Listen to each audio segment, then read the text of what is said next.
आज लोग कम वक्त ज्यादा हैं। जिनके पास वक्त नहीं वो कौन है? कम वक्त। तो कम वक्त लोग आज ज्यादा हैं क्योंकि जनसंख्या घट गई है। पहले व्यक्ति 4 होते थे और काम 1 होता था।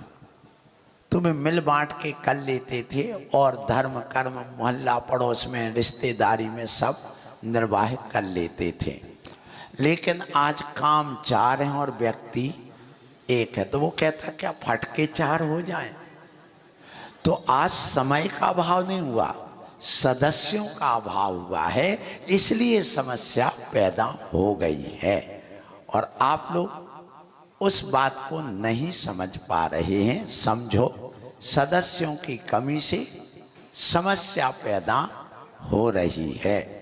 तो सदस्यों की आवश्यकता है, सबको भीड़ की आवश्यकता है। चाहे नेता हो, चाहे प्रवचनकार हो, चाहे दुकानदार हो। दुकानदार को भी भीड़ चाहिए है, नेता को भीड़ चाहिए है, अभिनेता को भीड़ चाहिए है, वक्ता को भीड़ चाहिए है।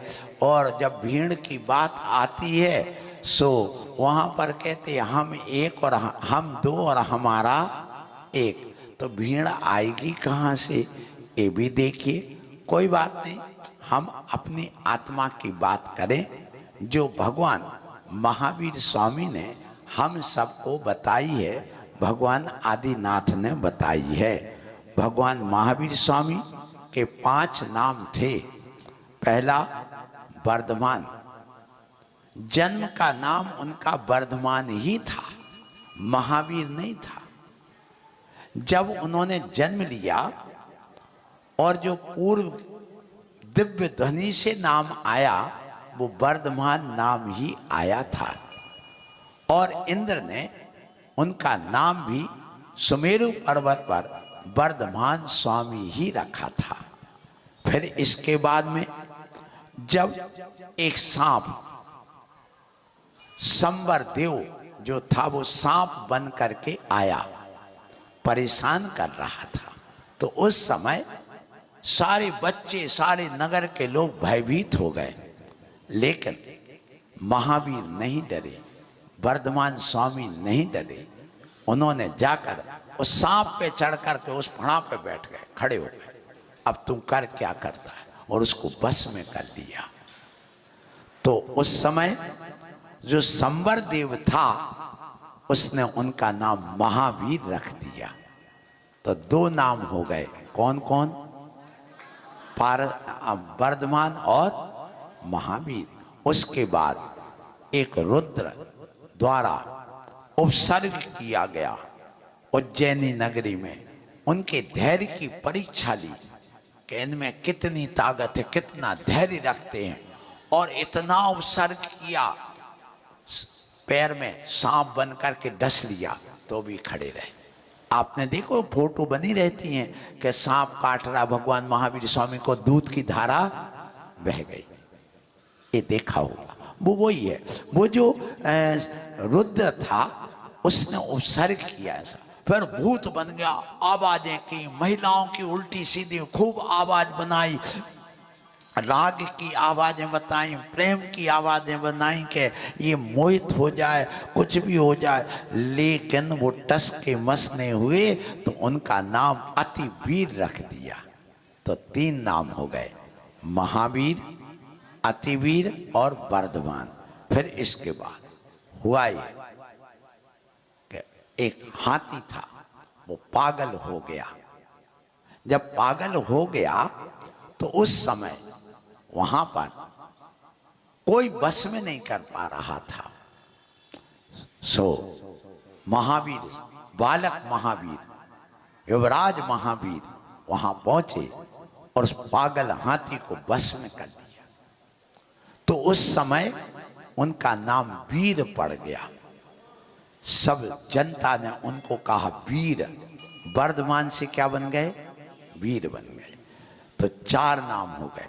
फिर जब मुनि बनने के बाद संजयंत और विजयंत नाम के 2 मुनिराज वहां पर उनको उच्चारण रिद्धिधारी थे, उनके दिमाग में बहुत सारे प्रश्न चल रहे थे और उनकी मति में भ्रम पैदा हो रहा था। और जैसे बालक महावीर को खेलता हुआ उन्होंने देख लिया, सुन लो, और देखा खेलते हुए, और उन बालक महावीर को देख करके उनकी जो भ्रम बुद्धि थी, उनकी मति थी, भ्रमित मति, वो सन्मति बन गई, इसलिए उनका नाम सन्मति रख दिया। ऐसे भगवान वर्धमान स्वामी के 5 नाम हुए, वीर, अतिवीर, महावीर, सन्मति और वर्धमान। ये 5 नाम हमारे अंतिम तीर्थंकर वर्धमान स्वामी के हुए। वर्तमान में महावीर, महावीर के नाम से ज्यादा प्रसिद्ध हुए, क्योंकि उनका नाम सबको ये महावीर लेने में अच्छा लगता है। सो ऐसे भगवान महावीर स्वामी की हम जन्म जयंती मना रहे हैं, और ये जन्म जयंती आदिनाथ जयंती से महावीर जयंती तक चलना चाहिए। प्रथम तीर्थंकर से अंतिम तीर्थंकर तक 20 दिन तक इसको मनाना चाहिए हमेशा। हे मुरैना वालों, बहुत अच्छे हैं आप लोग। हमने यहाँ चातुर्मास किया है। आपकी भक्ति, आपकी श्रद्धा, आपका समर्पण, आपके त्याग, आपका संयम, आपके यहाँ पर जो त्याग देखता हूँ और इतना सब वैभव देखता हूँ मुरैना का। ये प्राचीन ऐतिहासिक नगरी है मुरैना, और जहाँ पर सभी आचार्य शांति सागर से लेके अभी तक सब यहाँ आए हुए हैं, और जिन्होंने ऐसा गुरुकुल बनवाया है, आज भी इस गुरुकुल से पढ़ने वाले सैकड़ों लड़के निकल चुके, नहीं हजारों लाखों लड़के निकल चुके, और कई मुनि बन चुके हैं। इसलिए मैं कहूँगा, अपना गौरव, अपनी महिमा बना के रखना। सो ऐसे भगवान महावीर स्वामी की जन्म जयंती पर हमें आप लोग ले करके आए हैं, या यूं कहे कि हम चले आए हैं, कुछ भी कहिए, हैं। सो यहाँ पर जब हम उनके पूर्व भावों को देखते हैं भगवान महावीर स्वामी के, तो वहाँ पर पूर्वाभील का कथानक आपको याद होना चाहिए। पूर्वाभील अज्ञान था। विचार करिए हे जैनियों, जरा अपने अंदर झांकना। ये थर्मामीटर दूसरों को नहीं, खुद को लगाना। भगवान महावीर स्वामी जब मारीच की पर्याय में जब आदिनाथ के पोते होकर के रह रहे थे, इतने महान कुल में जन्म लिया, और उनको अहंकार आ गया। किस बात का? जब भगवान की दिव्य ध्वनि घिरी और दिव्य ध्वनि में कह दिया कि हमारे इस कुल में, जब चक्रवर्ती ने प्रश्न किया कि हे भगवान, आप केवल ज्ञानी हैं, आपके पास दिव्य ज्ञान है, आप अपने उस दिव्य ज्ञान से, केवल ज्ञान से बताइए कि आज हमारे घर में, इस परिवार में, कुल में, हमारा परिवार जो महान है, परिवार की क्या बताएं आपको मैं अपनी घटना। जिस परिवार में कुलकर का जन्म हुआ है, अंतिम कुलकर नाभि राय हुए, मनु की संतान में हम प्रथम संतान हैं। आप बताइए भगवान, जिस परिवार में मनु का जन्म हुआ, कुलकर का जन्म हुआ, उस कुलकर के परिवार में तीर्थंकर आदिनाथ का जन्म हुआ। उसी परिवार में, उस कुल में चक्रवर्ती का जन्म हुआ। उसी कुल में कामदेव बाहुबली का जन्म हुआ। उसी कुल में गणधरों का जन्म हुआ। उसी कुल में ऐसे महान विभूतियां उत्पन्न हुई। अब और इस कुल में कोई आगे ऐसी विभूति बनेगा? तो उन्होंने कहा, भगवान आदिनाथ स्वामी ने कहा, हाँ, मारीच का जीव तीर्थंकर बनेगा। और जैसे सुना, ओहो ये मारीच का जीव तीर्थंकर बनेगा, सबको बड़ा हर्ष हुआ। लेकिन मारीच को मद आ गया कि मैं तीर्थंकर बनूंगा, और उस मद में आकर के भूल गया कि मैं अब तीर्थंकर, मैं तीर्थंकर, मैं तीर्थंकर, मैं तीर्थंकर। और मैं बकरी कहे या ही काटी जाए, और मैना मैना मैना कहे बैठी पान चबाए। जो अहंकार में कहता मैं मैं मैं मैं, तो कहते तुम बकरी से बढ़ करके नहीं हो, तुम्हारी कीमत उस बकरी के बराबर है, क्योंकि तुम मैं अहंकार में कह रहे हो। इसलिए हे जैनियों, इस अहंकार को थोड़ा कम करो, कम करो। किसी अध्यक्ष का, किसी मंत्री का, किसी मुनि का, किसी आचार्य का अपमान मत करो, मत करना कभी। यदि तुमने अपमान किया, अनादर किया, अनादर क्या है? उनके दर्शन नहीं करना, और जो महाराज को लेकर के आए उनको नीचा दिखाना, ये मुनि का अपमान है, ध्यान रखना। ये मुनि का अपमान है, उस आचार्य का अपमान है। इससे किसी मुनि का नुकसान नहीं होगा, तुम्हारी आत्मा का नुकसान होगा, उस समाज का नुकसान होगा, उस युवाओं का नुकसान होगा। तुम किसको दिखाना चाहते हो कि मैं हूं तो सब कुछ है, मैं नहीं तो कुछ नहीं? इसका मतलब क्या है कि तुमने अपने आप को भगवान से ऊंचा मान लिया। मंदिर में मैं हूं, मंदिर में मैं हूं, मैं हूं तो मंदिर है, नहीं तो मंदिर में कुछ नहीं है। वहां कौआ काव काव करते हैं। ऐसी सोच वाले व्यक्ति कौआ से बड़े नहीं हो सकते, ध्यान रखना। इसलिए जो व्यक्ति दूसरों को फंसाने के लिए जाल बुन रहा है, वो मकड़ी से बड़ा नहीं। जो व्यक्ति लड़ाने झगड़ाने में और भौंकने में एक दूसरे को लगा हुआ है, वह कुत्ता से बढ़ करके नहीं है। जो काट छांट करने में लगा है सामने वाले की, वह चूहा से बढ़ करके नहीं है। और जो, ध्यान रखना, दिन में सो रहा, आंख बंद करके महाराज आए तो भी सो रहा है, सुन ही नहीं रहा, और रात भर जाग रहा मोबाइल खोल खोल करके, वह चमगादड़ से ज्यादा नहीं, क्योंकि चमगादड़ दिन में सोती है और रात में जागती है। और जो, सुन लो, रात में यहां वहां का खाना पीना भोजन खोज रहा है, और ध्यान रखना, वह दिन में तो जिसको दिख ही नहीं रहा, कुछ नहीं, ना भगवान दिख रहा है ना कुछ दिख रहा है, और मात उसको विषय भोग दिख रहे हैं उस दृष्टि से, और वह भी रात में वह खाना पीना विषय भोग दिख रहा है, तो वह उल्लू से बढ़ करके नहीं, क्योंकि उल्लू को दिन में दिखाई नहीं देता है, रात में ही दिखाई देता है। और ध्यान रखना, जिसको समाज में गंदगी फैला रहा है, ऐसा व्यक्ति मक्खी से बढ़कर नहीं, क्योंकि मक्खी को गंदगी ही पसंद आती और कुछ भी पसंद नहीं आता।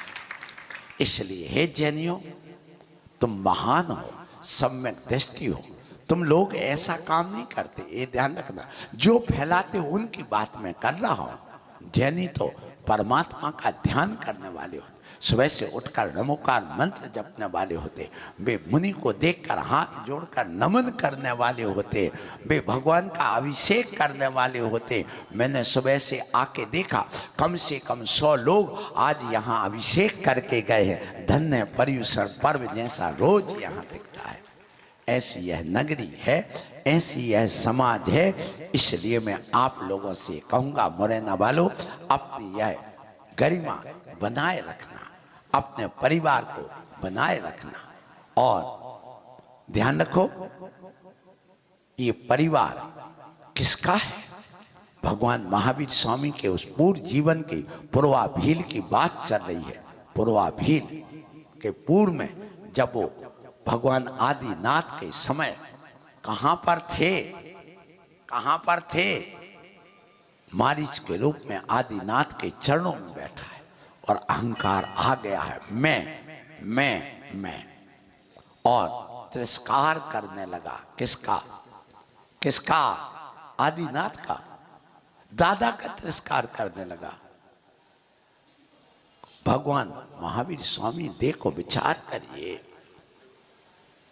वह जीव अज्ञान के कारण, मिथ्यात्व के कारण से, अहंकार के कसाई के कारण से, ये तीन चीजें हैं जो व्यक्ति के लिए भटकाती हैं, व्यक्ति को दुखी बनाती हैं। मिथ्यात्व, अज्ञान और कसाई, ये तीन चीजें हैं जो व्यक्ति के लिए आज से नहीं, अनादि काल से भटका रही हैं इस जीव को। ये ध्यान रखिएगा। वो अपने परिवार को पहचान नहीं पाए। भगवान आदिनाथ को, भगवान महावीर स्वामी का वह जीव पहचान नहीं पाया। सोचिए, विचार करिए। मारीच है और अहंकार करने लगा, उसी भाव में अपने आप को तिरस्कार करके मैं तीर्थंकर, जैसे कई बार कहते ना, कई दो अध्यक्ष बन जाते हैं, मैं अध्यक्ष, वो कहता मैं अध्यक्ष, वो कहता मैं अध्यक्ष, और जब नहीं बनते हैं तो अपना मंडल अलग बना लेते हैं, उसके अध्यक्ष बन जाते हैं। फिर कमंडल अलग बना लेते, उसके अध्यक्ष बन जाए। फिर समिति अलग बना लेते हैं, उसके अध्यक्ष। फिर यूथ बना लेते, अपना मंडल बना लेते हैं। ऐसे मंडलों के अध्यक्ष बन करके, दल बना करके दल पैदा कर देते हैं। इसलिए हे जैनियों, आप लोग बहुत अच्छे हो कि दल पैदा नहीं कर रहे इस देश में और समाज में, एक होकर के रह रहे हो। बंदी मुट्ठी तो लाख की, खुली मुट्ठी तो खाक की, बांध करके रखे हो। बहुत अच्छा आशीर्वाद, ऐसे ही रखना। अपनी मुट्ठी को खोलना नहीं, मुट्ठी को बांध के रखना, क्योंकि तुम गुदड़ी के लाल हो। तुम्हारे धन घरों में लाखों करोड़ों की संपत्ति भरी पड़ी है। तुम भिखारी नहीं हो, अपनी गरिमा रखो। तुम कहीं कटोरा लेकर के मांग नहीं रहे, तुम मजदूर नहीं हो, तुम मजबूर नहीं हो, क्योंकि तुमने सब कुछ पुण्य कमाया है। दोनों मुट्ठी बांध करके पुण्य की लाए हो, इसलिए उस पुण्य को बचा के रखना, बर्बाद मत करना। बस यही महावीर जयंती का उद्देश्य होना चाहिए, और यही उद्देश्य तुम्हारे लिए महान बनाएगा। इसलिए आप परिवार में जुड़ करके रहना, परिवार को छोड़ना नहीं। ये परिवार, समाज पूरा एक परिवार होता है। हमारा जो संघ है, ये हमारा एक परिवार है। और कुल क्या कहलाता है? सुन लो, पीढ़ी दर पीढ़ी, 10 पीढ़ी तक जो चलता है वह कुल कहलाता है। और उस कुल में जब एक दादा के अलग अलग बेटे हो जाते हैं तो वह परिवार कहलाता है। उस परिवार में कितने सदस्य होते हैं, ध्यान रखना, कितने अंग होते हैं, ये आप लोगों को मैं पहले बता चुका हूं, फिर भी रिपीट करना चाहूंगा। परिवार का पहला अंग है पति पत्नी, पहला अंग। क्योंकि जब पति पत्नी होंगे तो वे आपस में प्रेम सुख भोगेंगे, तो परिवार की वृद्धि होगी। इसलिए परिवार की शुरुआत पति और पत्नी से प्रारंभ होती है। पर संतान होगी तो परिवार का दूसरा बेटा और बेटी, दूसरा अंग आ जाएगा, जिसको संतान कहते हैं। तो पहला अंग है पति पत्नी, दूसरा बेटा बेटी। फिर जब बेटा बेटी हो जाएंगे, फिर इसके बाद में बेटे एक दो नहीं, बहुत से होंगे, एक थोड़ी हुई, बेटी एक नहीं, बहुत होंगी।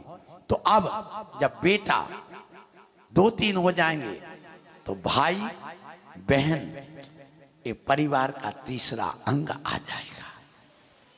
बेटा बेटी, भाई बहन, फिर भाई बहन होंगे, फिर उसके बाद में भाई भाई भी होंगे, तो फिर उनके भी संतान होगी, तो दादा दादी हो जाएंगे।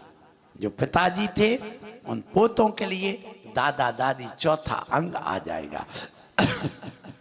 जब दो भाई के बीच में साल वो छोटे बड़े होंगे तो फिर चाचा ताऊ आ जाएंगे, एक अंग और बन जाएगा परिवार का। फिर इसके बाद में पोता पोती हो जाएंगे, फिर वहां पर पति पत्नी, दादा दादी, बेटा बेटी, ऐसे मिल करके फिर जब उनकी बहू आएगी तो बहू आएगी तो सास और ससुर, ये बन जाएगा एक अंग और। तो ऐसे अंग बनते चले जाते, कुल मिलाकर के इस परिवार के 8 अंग होते हैं। जैसे अपने शरीर के 8 अंग हैं, ऐसे परिवार के 8 अंग हुआ करते हैं। जिस परिवार में 8 अंग हैं तो वो सकलांग है, और जिसमें 8 अंग नहीं है वो परिवार विकलांग है। अरे विकलांग परिवार पैदा मत करो, सकलांग सकल अंग वाला परिवार बनाओ।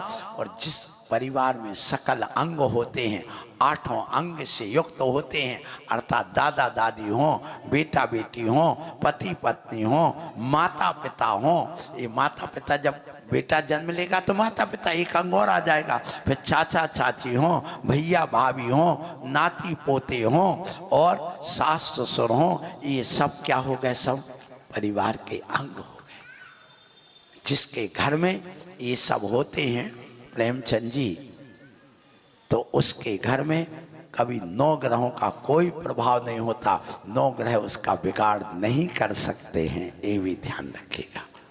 क्यों? सुनिए, जिसका मंगल ग्रह परेशान कर रहा हो, उसके घर में यदि चाचा चाची हैं और चाचा भतीजे की बनती है तो मंगल ग्रह बाल बांका नहीं कर सकता है। जिसके पिता हैं और माँ हैं, माता पिता साथ में रह रहे और माता पिता की छत्र छाया बनी हुई है, उसका गुरु ग्रह बाल बांका नहीं कर सकता है। जिसके घर में दादा दादी हैं और बेटा पोता पोती आदि उन दादा दादी की सेवा कर रहे हैं, उनको खुश रख रहे, शनि ग्रह उसका बाल बांका नहीं कर सकता है। जो पति पत्नी आपस में प्रेम वात्सल से अच्छे ढंग से रह रहे हैं, खुश हो करके, उनका शुक्र ग्रह बाल बांका नहीं कर सकता। जिसके घर में पत्नी सुखी है, ध्यान रखना, जिसके घर में बुआ और बहन है, ध्यान रखना, उसके लिए चंद्र ग्रह कुछ भी बिगाड़ नहीं कर सकता है। चंद्र ग्रह की शांति अपने आप हो जाती है। जिसका भाई है और भाई की भाई से बनती है, उसके लिए दुनिया में बुध ग्रह कभी बिगाड़ नहीं कर सकता, ध्यान रखना। और जिसकी पिता से बनती है, माता से बनती है, ध्यान रखना, उसके लिए सूर्य ग्रह भी बिगाड़ नहीं कर सकता है। इसलिए ध्यान रखना, जो अपने छोटों से प्रेम वात्सल और अपनत्व रखता है, उसका राहु और केतु कभी बिगाड़ नहीं कर सकता है। इसलिए ध्यान रखना, जिस घर में ये परिवार पूरा है, उसके लिए 9 ग्रह कभी परेशान नहीं करते हैं। उसके लिए कोई शनि ग्रह आदि को पूजने की जरूरत नहीं, उसकी शांति कराने की जरूरत नहीं, क्योंकि शांति कराने वाले देवता उसके घर में बैठे हैं। भाई है तो वह भी देवता है तुम्हारा, ध्यान रखना। सलाह देने वाला बुध ग्रह का ये ध्यान रखना। पिता है तो तुम्हारे लिए गुरु ग्रह का स्वामी तुम्हारे घर में बैठा है। पत्नी खुश है तो शुक्र ग्रह की स्वामी वो बैठी हुई है। यदि चाचा है तो मंगल ग्रह की शांति देने वाला वह देवता तुम्हारे घर में बैठा है। इसलिए इन ग्रहों को समझ करके और इस परिवार को समझ करके अपने परिवार से प्रेम बढ़ाओ, अपनत्व बढ़ाओ, एक दूसरे को लेकर के चलो। यदि तुम्हारे भाई से बिगड़ी है किसी कारण से, औरतों की तरफ से, धन की तरफ से या किसी और कारण से, तो जाकर के क्षमा मांग लेना, भाई मुझे क्षमा कर देना, भाई मुझे क्षमा कर देना। और चरणों में जाकर के अपने आँखों से उसके प्रक्षालन कर देना उनके चरणों का, तुम्हें वह माफ कर देगा। तुम्हारा प्रेम बढ़ जाएगा। इसलिए भाई भाई के प्रति प्रेम जिसके घर में है उसके घर में परमात्मा का निवास रहता है, ये ध्यान रखना। इसलिए आप अपने भाई को भाई समझ करके प्रेम बढ़ाओ और अपना ध्यान रखो, अपने जीवन में ये अच्छे कार्य करना सीखो। ध्यान रखना, जिसके ऊपर पिता की कृपा है वह बेटा कभी गरीब नहीं हो सकता, भले खाने को ना हो। ध्यान रखना, जिस माता की जिस बेटे के ऊपर कृपा है, आशीर्वाद है, छत्र छाया है, वह बदनसीब नहीं हो सकता है। जिसका भाई साथ में है, भाई साथ है, तो वह कभी गमगीन नहीं हो सकता है। जिसकी बहन उसका साथ दे रही है तो वह भाई कभी चारित्रहीन नहीं हो सकता। जिसके घर में दादा दादी है और उनकी गोद में वह बैठ जाता है तो ऐसा व्यक्ति सुखहीन नहीं हो सकता है। जो दादी की गोदी में बैठ जाए, ध्यान रखना, जिसकी दादी की छत्र छाया है वह कभी शक्तिहीन नहीं हो सकता है। और जो गुरु के चरणों में जाकर के बैठ जाए वह कभी बुद्धिहीन नहीं हो सकता है। इसलिए अपने इस बात को समझिए और अपने जीवन को धन्य बनाइए। अपने प्रेम को, वात्सल्य को बढ़ा के रखिए, मधुर व्यवहार बना करके रखिए। समाज का प्रत्येक सदस्य तुम्हारा भाई है, ये ध्यान रखना। इसलिए भाई को भाई समझिए और भाई समझ करके मधुर व्यवहार बनाइए, आपसी रजामंदी बनाइए, प्रेम की बहार बहाइए और क्षमा की फुहार, ज्ञान की फुहार बरसाइए। तो ध्यान रखना, आपका घर स्वर्ग बन जाएगा, आपकी समाज स्वर्ग बन जाएगी। बने इसी भावना से।